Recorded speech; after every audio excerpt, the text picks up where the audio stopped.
Cosas que son ciertas, y es que cuando el pueblo de Dios invoca su nombre pasan cosas milagrosas.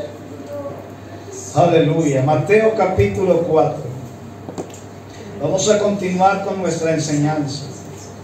Entonces vamos a dividir un poco la enseñanza en dos partes, la primera más enseñada y la segunda más predicada. Yo necesito explicarle una serie de cosas que usted debe entender el día de hoy. Gloria a Dios. Aleluya. Les saludo a todos en el admirable nombre de Jesús. Qué bueno verlos. Mateo capítulo 4 versículo 12 en adelante continuamos nuestro recorrido por el Evangelio. Hoy vamos a aprender algo muy interesante. Amén. Recuerde que nuestro objetivo es entender todo el Evangelio. El Evangelio no es un libro más. El Evangelio no es una historieta más. El Evangelio es el poder de Dios para salvación. Mateo capítulo 4 versículo 12. Yo le pido por favor acompáñeme en esta lectura. Yo leeré el 12, usted leerá el 13 y terminaremos en el versículo 17. Cuando lleguemos al 17 leeremos todos el 24 y el 25. Amén. Amén. Entonces vamos a seguir partiendo. No podemos explicar todo Mateo 4. Ya estuvimos hablando de las tentaciones. Ahora vamos a hablar de esta parte y no vamos a cumplirlo todo, sino que llegaremos hasta el 17. Amén.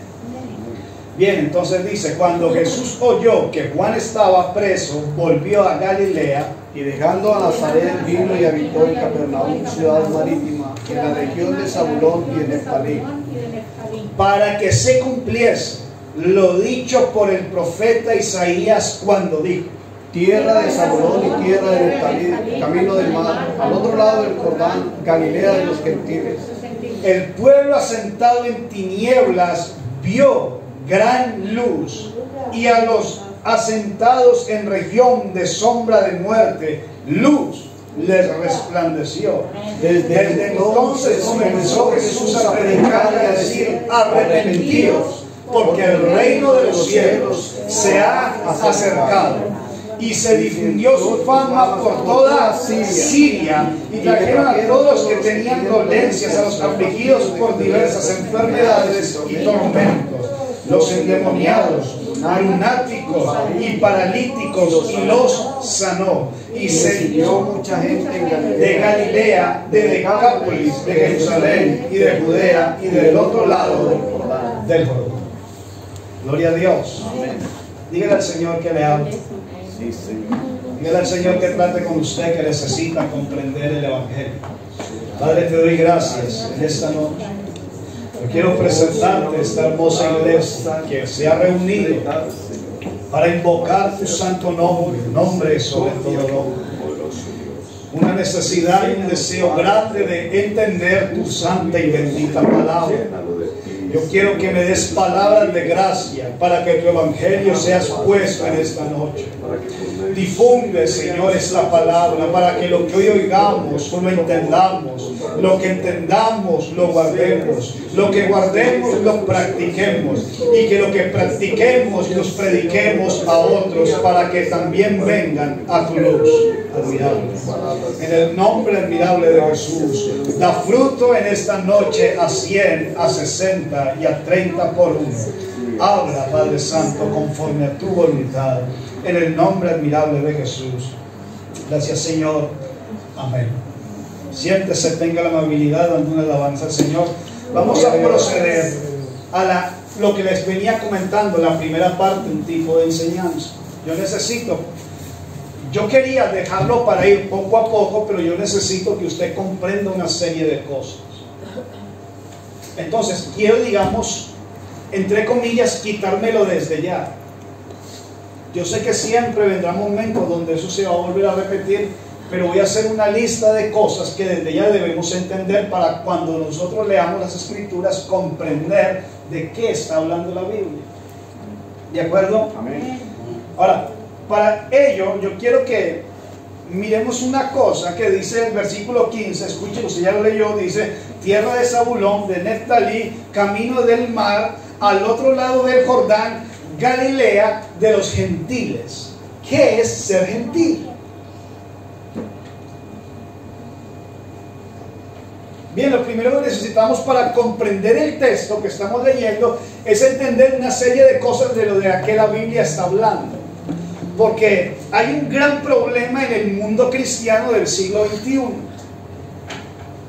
Es muy normal hablar de Israel, de judíos, de Dios, de promesas, pero la verdad es que no mucha gente entiende cuando habla de Israel, de judíos, de Dios, etcétera, de qué está hablando. ¿Qué es ser judío? ¿Qué es ser israelita? ¿Qué es ser hebreo? ¿Qué es ser un gentil? Necesitamos comprender esto para poder meter en contexto lo que vamos a aprender a partir del día de hoy. ¿De acuerdo? Amén. Entonces vamos a hacer una pequeña enseñanza dentro de la enseñanza. Y yo voy a explicar qué significa ser hebreo, ser israelita, ser judío, Ser gentil. ser gentil. Alguien dirá que eso no es lo mismo. Un judío no es un israelita. ¿Un israelita no es un judío? Pues la respuesta es no. ¿Me explico, hermanos? Entonces vamos a ir rápidamente a saber qué es eso. ¿De acuerdo? Todo por causa de la palabra que encontramos allí, gentil, para que a partir de hoy lo que estudiamos, porque Jesús va a principiar su ministerio y Él tiene un mensaje claro. Y el mensaje empieza diciendo que Él fue a predicar a la Galilea de los gentiles. ¿Qué significa esto? Bien, como ustedes saben, vamos a hacer historia rápidamente. Dios llamó un hombre llamado Abraham. ¿Sí? Este hombre Abraham era del otro lado del río. Me explico. Abraham vino y habitó en la tierra prometida. La tierra prometida es la tierra de Canaán. ¿De acuerdo? Ahora, Abraham no era de Canaán, era de Babilonia, de Uz de los caldeos. Él era caldeo.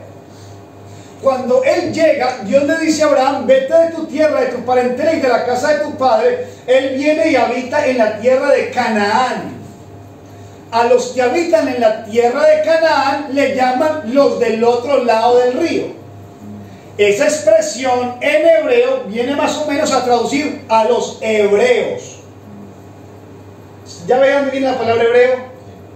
Cuando dicen los hebreos, los que vienen del otro lado del río, los hebreos. ¿Queda claro? ¿Sí me estoy explicando? Esto es importante, porque a partir de todas las enseñanzas, usted tendrá que meter en contexto lo que está oyendo. Bien, de ahí viene la palabra hebreos. ¿Quiénes son los hebreos? Los del otro lado del río. En este caso, Abraham. Dios llamó a Abraham y le dijo que él y su descendencia. Abraham tiene dos hijos, Isaac e Ismael. En Isaac es hecha la promesa. Isaac tiene dos hijos, Jacob y Esaú. En Jacob es hecha la promesa. Dios le llama a Jacob y le dice, a partir de hoy te llamarás Israel. Apúntese eso en su libreta, porque la palabra Israel no viene de hombre, sino de Dios. Ellos no. Hay gente actualmente que está comprando la ciudadanía hebrea y se viste con kipá y habla con barba y cree que se está volviendo israelita por eso. El hombre no se vuelve israelita. Dios es el que lo llama. Dios le dice a Jacob, tu nombre será Israel. A partir de ahí, Dios va a empezar a referirse al pueblo de Israel como, por medio de los profetas, con frases como, dile a los hijos de Israel, o dile a la casa de Israel. ¿Por qué es la casa de Israel? Porque son los descendientes de Israel. En este caso, Jacob. ¿De acuerdo? Jacob tiene muchos hijos y nietos. En el patriarcado vamos a ver cómo por un motivo Jacob va a escoger sus 10 hijos, porque llamó a 12, y los otros 2 son hijos de José, los cuales no son directamente hijos de él y tampoco son hebreos, pues son egipcios. eso tiene un programa, un cumplimiento profético. ¿De acuerdo? En la casa de Israel se levanta como primogénito Judá. ¿Sí? A cada hijo de Jacob o de Israel se le va a llamar una casa de Israel. ¿De acuerdo? Entonces, uno de esos hijos era Judá.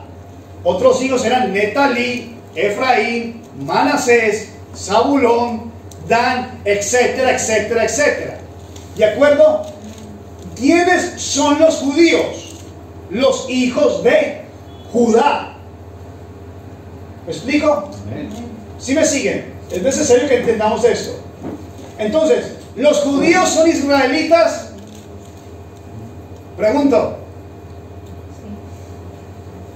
Si no entienden, no entendemos el resto de temas.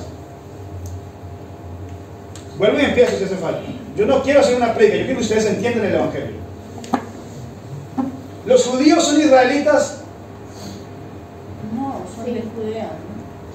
Son hijos de Judá, pero vienen de los israelitas. Los judíos son israelitas. ¿Por qué? Porque son uno de los hijos de Israel. ¿Los israelitas son judíos? No precisamente. ¿Los valencianos son españoles? Sí. ¿Los españoles son valencianos? No.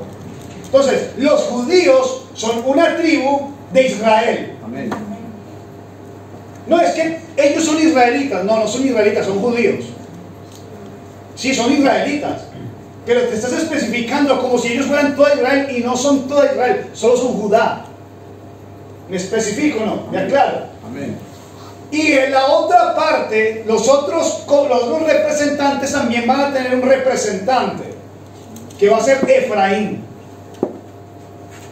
¿Me explico? Amén. Entonces tenemos desde el principio como dos ramas, la rama de Judá y la rama de Efraín. ¿Por qué hay dos ramas?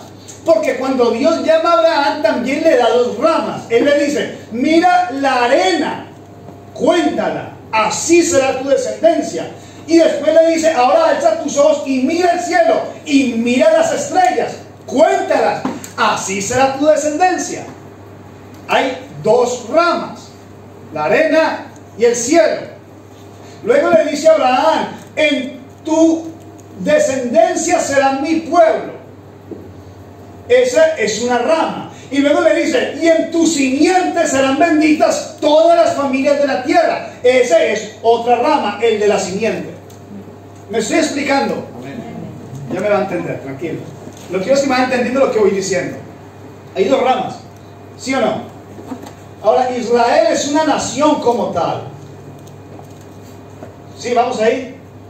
Hermana, por favor, ponga allí Primera de Reyes capítulo 11, 31 y 32. Entonces, ellos empiezan como una casa que tiene hijos, luego tiene nietos, bisnietos y van creciendo y se convierten en una nación. Ellos van a vivir en la tierra de Egipto, invitados por Faraón. Pero Israel crece como nación. Y cuando crece como nación, se levanta un faraón nuevo, el cual los esclaviza. Israel es esclavo en la tierra de Egipto. ¿Sí? Pasados 400 años, Dios mira el sufrimiento de Israel y manda un hombre llamado Moisés para que lo saque de la tierra de Egipto y lo lleve a la tierra que había jurado a sus padres, Abraham, Isaac, Jacob o Israel, que le daría por posesión suya. ¿Sí estamos ahí o no? Amén. ¿Me siguen? Amén. Dios llama a este pueblo. Cuando Dios llama a este pueblo, lo saca de allí y lo lleva a la tierra de Canaán, a la tierra prometida. Pasó el tiempo, Israel, se levanta un rey. Cuando se levanta un rey, gobierna sobre Israel un hombre llamado Saúl. Saúl hace lo malo delante de los ojos de Dios y el reino se le es arrebatado y le es entregado a David, el salmista. David hace lo bueno delante de los ojos de Dios y Dios hace pacto con David y su descendencia. ¿Me estoy explicando? ¿Vamos bien? Amén. Y Dios le dice a David, en tu casa siempre habrá rey. Ahora, David es judío, o era judío. ¿Por qué judío? Porque nació en la tribu de Judá. ¿Está claro esto? Bien, vamos bien, ¿no? Está proyectado. Este hombre David tuvo un hijo el cual reinó. ¿Por qué? Porque Dios le dijo, en tu casa siempre habrá rey. Este hijo se llamaba Salomón. Salomón es el hombre más sabio que ha pisado la tierra. Pero al final terminó desvariando de tanta sabiduría. Terminó perdido realmente por desatender a los principios de los caminos de Dios. Salomón se casó con más de 700 mujeres. Y a cada mujer que tenía, las cuales no eran hebreas, él ofreció holocausto a los dioses de ellos. Y a Dios no le gustó. Entonces, Dios no le quita el reinado a Salomón. ¿Por qué? Porque él había hecho una promesa. Y además todo estaba todavía muy tierno. Dios tenía presente, muchas gracias todavía, a David. Luego viene el hijo. Y ahora yo quiero que mire lo que pasa. Lea conmigo, por favor. ¿Ustedes se acuerdan cuántos programas había? Dos ramas, ¿cierto? Y dijo Jeroboam, toma para ti los 10 pedazos, porque así dijo Jehová, Dios de Israel. Cuando habla de Israel en ese versículo, ¿quién es Israel? Todos los hijos de Jacob. Pero apunte ese versículo, porque a partir de Primero de Reyes, capítulo 11, versículos 31 y 32, nunca más los hijos de Jacob serán Israel. Escuche bien. Porque así dicho Jehová Dios de Israel, he aquí que yo rompo el reino de la mano de Salomón, y a ti te daré 10 tribus, y él tendrá una tribu por amor a David mi siervo, y por amor a Jerusalén, ciudad de la que yo he elegido de todas las tribus de Israel. Israel es dividida en dos por parte de Dios, y se convierte en dos naciones, Israel y Judá. ¿Esto me entienden? ¿Sí me siguen? Por favor, entiéndanlo. Se lo suplico. Ahora tenemos a los judíos como un pueblo y a los israelitas como otro pueblo. Por eso cuando usted lee el libro de las Crónicas, usted dice, usted lee y escuche y usted ve y dice, y ve lo que dice, y reinó en Judá tal, y reinó en Israel tal, y reinó en Judá tal, y reinó en Israel tal. Cuando hubo esa separación, y ya me estoy metiendo mucho en eso, pero quiero que les quede claro. Les voy a decir cosas salpicaditas, me estoy saliendo del tema, lo sé, pero quiero que eso les quede claro. Por eso cuando la mujer samaritana,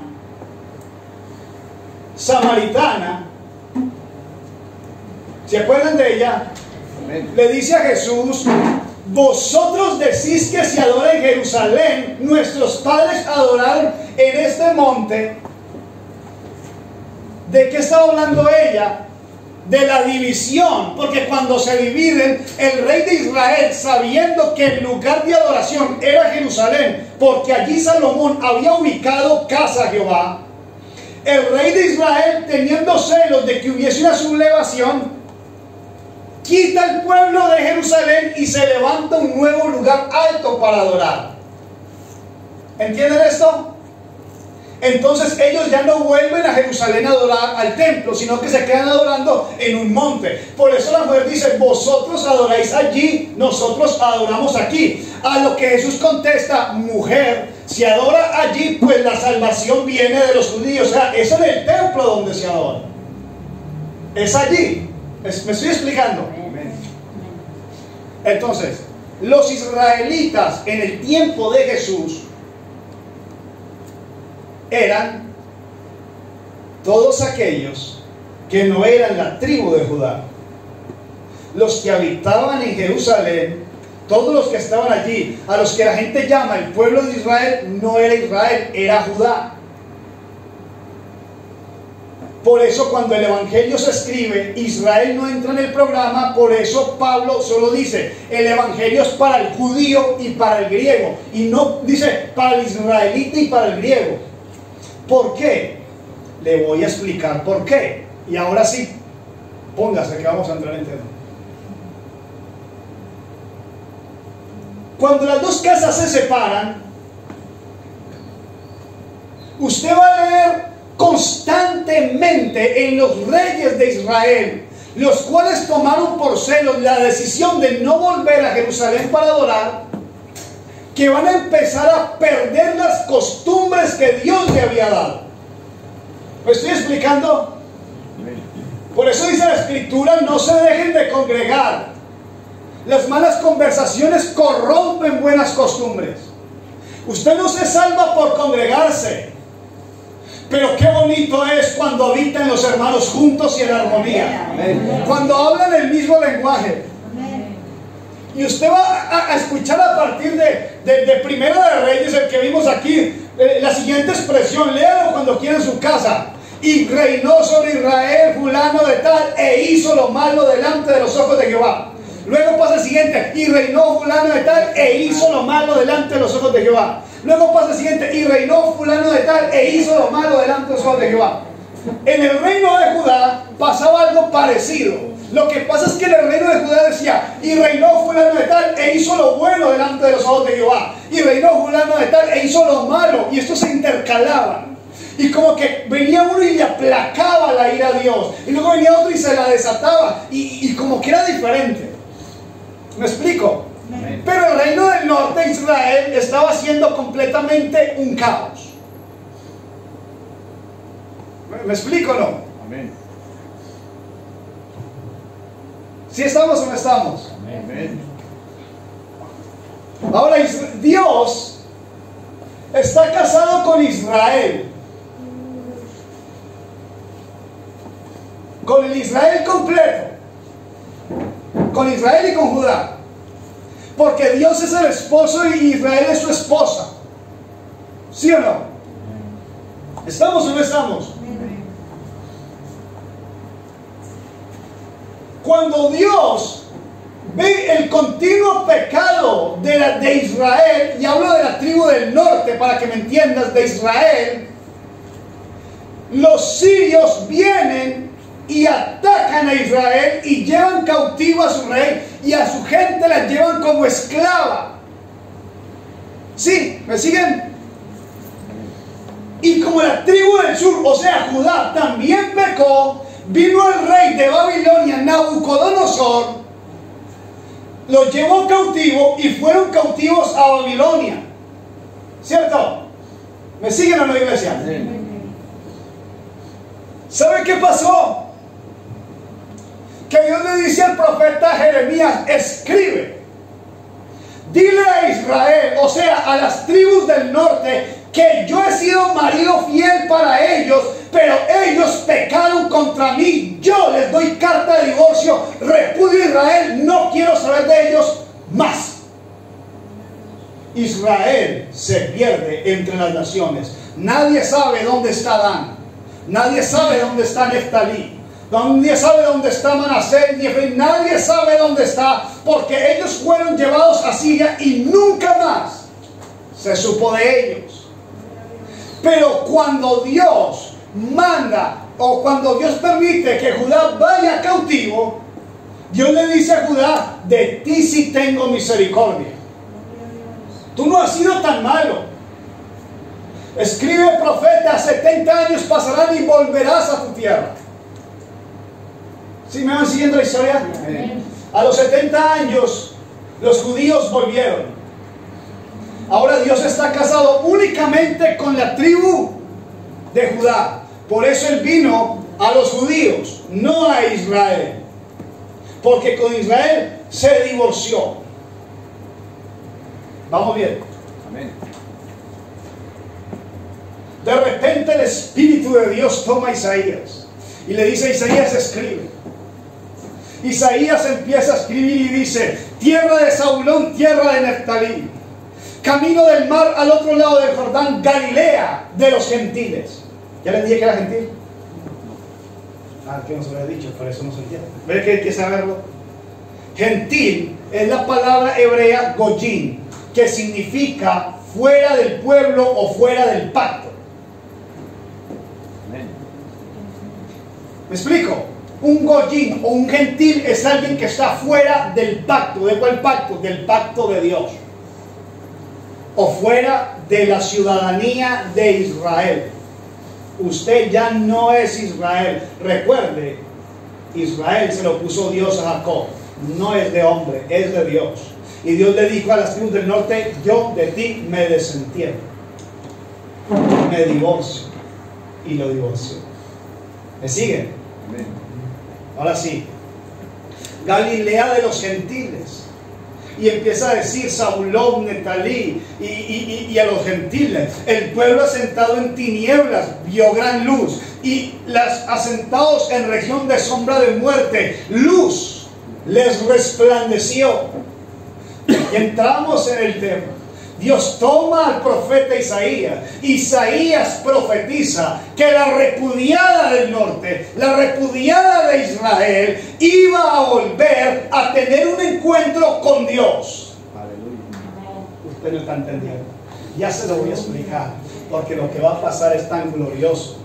Resulta que cuando los profetas y las personas, los intérpretes de la ley, leyeron la profecía de Isaías, se cogieron de los pelos. Porque pese a que ellos están un poco apartados, ellos sí conocen algo que el creyente del siglo XXI no logra entender. Y es que Dios solo obra mediante sus mismas palabras y se sujeta al libro de la ley. Él no va por libre. Amén. Y la ley dice que si alguien repudia a su mujer, no se puede casar de nuevo. No se puede volver a una tierra profanada. Para que me entienda, la ley prohíbe casarse con una mujer que tú le diste carta de divorcio y luego volverla a tomar y volverte a casar con ella. Es prohibido. Y la gente, los profetas y los intérpretes decían: pero ¿cómo Dios va a hacer eso? Y aquí viene la otra palabra que les tengo que introducir. Se llama hacer un prosélito. Los que están leyendo el Nuevo Testamento han oído esa palabra, prosélito. ¿Qué es un prosélito? Cogían a cualquier persona que no fuese judía y le enseñaban a judaizar para que por medio del pacto judío volviesen a Dios. ¿Me estoy explicando? Entonces, cualquier persona del norte, al recibir la carta de divorcio de parte de Dios, sabía que ya había sido expulsada del pueblo. Y esa persona, ellos entendían que para poder volver al pacto se tenían que volver judíos. Y los judíos hacían prosélitos, o sea, judíos de segunda clase. De repente usted ve un montón de personas vestidos con toga, con barba muy larga, con una cosita aquí arriba, así babita. Están judaizando, se están haciendo prosélitos. Ellos pensaron que esa era la solución. Pero Dios le dice: ve y dile a los gentiles, ve y dile a Israel que yo la tomaré por esposa. Otra vez. Yo me voy a casar con ella. Pero ¿cómo vas a hacer tú eso? Si tu misma ley dice, y tú cumples la ley. Jesús dijo: yo no vine a abrogar la ley, vine a cumplir. ¿Cómo te vas a casar con ella? Otra vez. Y aquí viene el problema que la gente del siglo XXI no logra entender. Ni siquiera los que se hacen llamar unitarios. Ellos no entienden ese programa. ¿Usted cree que Jesús es Dios? Si usted cree que Jesús es Dios, bien hace. Resulta y acontece que Jesús vino y se fue a la región de los gentiles a decirles: la hora de tu luz ha llegado. La hora de que Israel dispersada vuelva ha llegado. Pero no solo eso. Jesús le dijo a sus apóstoles: tengo otras ovejas que no son de este redil. Yo también voy por ellas. Y decían: pero ¿cómo tú vas a hacer semejante cosa? Y Jesús dijo: yo tengo un plan. Yo tengo un programa establecido desde el principio para restablecer mi relación con ellos. Que sepan todas las personas. Y me encanta lo que dice Mateo capítulo 20, versículo 24. Y se difundió su fama por toda Siria. ¿Quiénes eran los sirios? Eran gentiles, gente contada como que no era, pero iba a pasar un milagro, iba a pasar algo glorioso. Dios tenía un programa para volverse a casar con la repudiada Israel. Y no solo con la repudiada Israel, dice el escritor de Hechos, porque el evangelio es para nosotros y para nuestros hijos y para los que están lejos y para todos aquellos los que el Señor llamare, porque a todos se les extendió la forma de casarse. Romanos capítulo 7.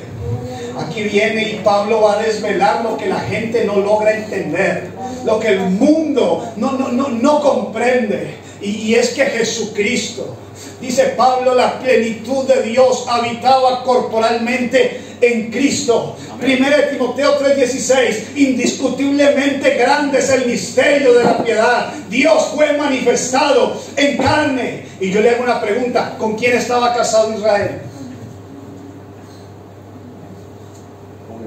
Con Dios, ¿cierto? ¿Y quién es Jesús? Mateo capítulo 7. Escucha, iglesia, aquí viene el secreto. Romanos capítulo 7. Lea conmigo, por favor. ¿Acaso ignoráis, hermanos? Pues hablo. ¿Con quién? Con los que conocen la ley. Ustedes saben lo que la ley dice: que si te casas con una mujer y te divorcias, no te puedes casar de nuevo con ella. Eso es lo que Pablo está diciendo. Ustedes saben, y hablo con los que conocen la ley. Escuche: que la ley se enseñorea del hombre, entre tanto que ¿este qué? Vive. Porque la mujer casada está sujeta por la ley al marido, mientras éste vive. Pero si el marido muere, ella queda libre de esa ley. Cuando Cristo fue a la cruz, Cristo llevó el contrato con Israel. Y ellos empezaron desde abajo, los israelitas, pero sobre todo los judíos. Empezaron a menear su cabeza y a burlarse de él. Y él clamó y dijo: Dios mío, perdónalos. ¿Sabe qué estaba haciendo? Cumpliendo sus mismas palabras: yo seré para vosotros marido y os seré fiel hasta la muerte. Nunca os dejaré. Pero resulta que Cristo murió en esa cruz. Y cuando murió, el contrato quedó disuelto. Se acabó. No hay matrimonio. Israel ya no es pueblo de Dios, porque el marido ha muerto. Amén. No me están entendiendo. Escuchen una cosa que dice la iglesia. ¿Saben por qué mucha gente no se convierte al evangelio? Porque hay gente predicando de que los que están allá en Medio Oriente, que se ponen kipá y son rubios de ojos verdes, dicen que son el pueblo de Dios. Esa gente un día les tiran una bomba, al día siguiente otros se la explotan el cuerpo. Y la gente sabe que dice: si eso es el pueblo de Dios, no me interesa. Israel terminó su contrato en una cruz, donde el marido de ella murió. ¿Sabe usted para qué murió Cristo? Gloria a Dios. Para la remisión de los pecados. Ahora escucha una cosa.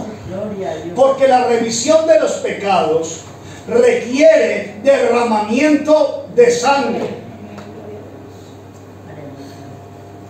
¿Qué hacían con todas las ovejitas? Las mataban. ¿Cuántas ovejas resucitaron? ¿Cuántos carneros resucitaron? ¿Cuántas palomas resucitaron? Oye Jesús, ¿y tú para qué resucitas?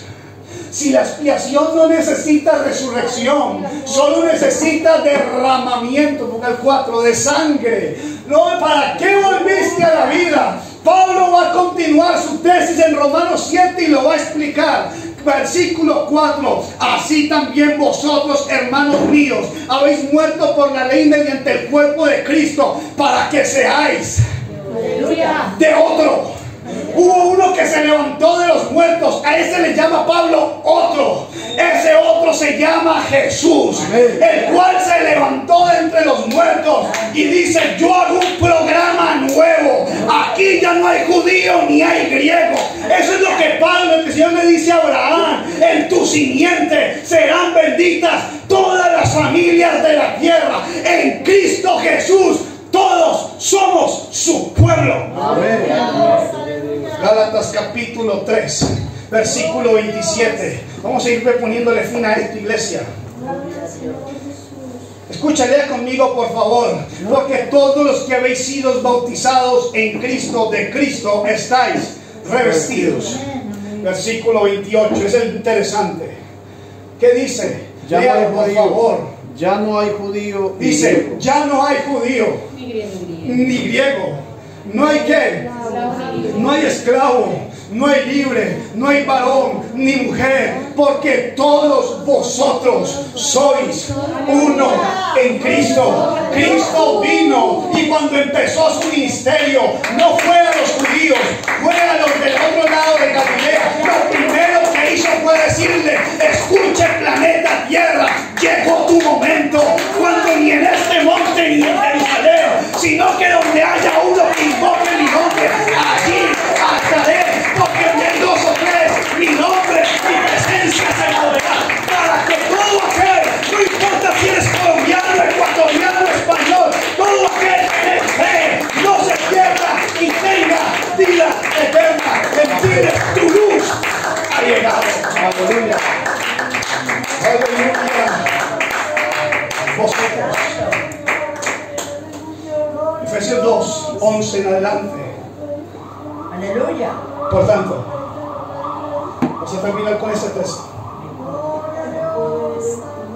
Por tanto. Aleluya. Y cuando la Biblia dice por tanto, eso me encanta. Aleluya. O sea, ¿eso qué significa? Está diciendo Pablo. De todo lo que uno dice, por tanto. Acordaos de que en otro tiempo vosotros, los gentiles, ¿qué es el gentil? Fuera del pueblo. Que no es del pueblo, que su ciudadanía no es la israelita. ¿Sí es eso? Los gentiles, en cuanto a la carne, o sea, en cuanto al nacimiento, a genealogía, eres llamados incircuncisión por la llamada circuncisión hecha con mano de la carne. En aquel tiempo estabais sin Cristo, alejados de la ciudadanía de Israel y ajenos a los pactos y a la promesa, sin esperanza, sin Dios en el mundo. Pero ahora en Cristo Jesús, vosotros que en otro tiempo estabais lejos, habéis sido hechos cercanos por la sangre de Cristo. Amén. Porque Él es nuestra paz, que de ambos pueblos hizo uno, derribando la pared intermedia de separación, aboliendo en su carne las enemistades de la ley y los mandamientos expresados en ordenanzas, para crear en sí mismo de los dos un solo y nuevo hombre, haciendo la paz. Amén. ¿Qué estás haciendo, Jesús? En la Galilea de los gentiles, si la salvación es para los judíos, lo primero que les voy a decir a empezar mi ministerio, digo: Jesús, entiendan una cosa. Yo no vine a salvar a 4 tíos de un pueblo. Yo vine a alumbrar el mundo entero, para que el que quiera yo hacerlo cercano a la ciudadanía de Israel. Los pactos fueron hechos a Abraham, los pactos y las promesas. ¿Y sabe qué dice el Señor? Si de Cristo estáis revestidos, ciertamente linaje de Abraham Gloria a Dios. sois. Amén. Aleluya. Gloria a Dios. Ustedes son el pueblo de Dios. Aleluya. Gloria a Dios. No deje que nadie le cuente una película de que usted no nació en Israel ni que habla hebreo. Usted es el pueblo. Amén. No hecho con mano ni con circuncisión humana, sino con la circuncisión del Espíritu, el cual nos ha hecho nuevos en Dios. Pues Él abolió en su cuerpo y con su sangre, quitando la enemistad y la pared que nos dividía y creando de los dos pueblos uno. Amén. Por cuanto ya no hay diferencia, pues no hay judío ni hay gentil, no hay griego, no hay esclavo ni hay libre, pues todos somos uno en Él. Amén. Iglesia, el ministerio de Jesús lo continuamos dentro de 8 días. Pero sepa el primer mensaje, que Cristo vino a cambiar la historia. Él vino a cambiar la salvación de unos judíos en la salvación del mundo entero. Usted es parte de eso. Usted está hoy aquí porque Cristo cambió nuestra vida. El Evangelio es el poder de Dios para salvación a todo aquel que cree, al judío primeramente y también al gentil. Para todos es la promesa. Amén. Vamos a orar. Yo no sé si usted está consciente